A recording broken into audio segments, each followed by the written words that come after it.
Welcome back. Today we're talking about triple net investing and more specifically the credit worthiness of your tenant. If you're going to sign a lease on a long-term basis or you're purchasing a building that comes with a lease that's got a lot of years left on that lease, you're going to want to make sure that that tenant has good credit. Now we're not going to check their FICO score or anything like that. That's not how it works with credit tenants.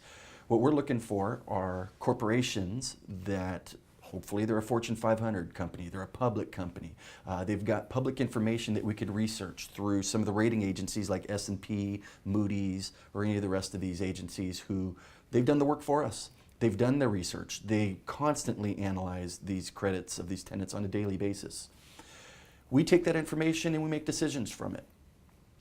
For example, some tenants have AAA rated credit. That is rare. We're talking about companies like banks, Walmart, the really big ones, the household names that you know about, Walgreens. And these things change all the time. Off the top of my head, I can't tell you what they are today because they go up and they go down. But what we're looking for is investment grade. What is investment grade? That's S&P ratings of a BBB minus or better. Think like a report card. A's are better than B's, C's are worse than B's. Anything below a B isn't doing good. Just like when you're in school, if you brought home less than a B or a C, your parents are mad. Same thing with investing.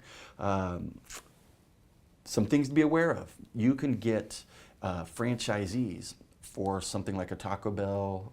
You see it for auto parts stores. You'll see a lot of different tenants, restaurants, places like Buffalo Wild Wings. A lot of the places you see all over the place, you may not have a corporate signed lease. You got to double check to see if the lease is signed by the corporation. That is a whole lot different of a credit rating than the franchisee. For example, one guy owns a Burger King. That is a whole lot different signature than if Burger King corporate signs that lease. What that means is, who do you go after if there's a default on the lease? If it's a multi-billion-dollar multinational corporation, that's a whole lot different than trying to go after a mom and pop who happen to be flipping burgers down at Dairy Queen, for example. So you want to look at the credit ratings. This is really one of the most important things to consider, because the better the credit, it adds to the value of the property.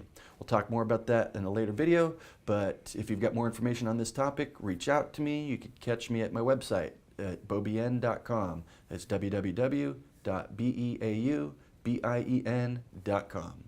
Have a nice day.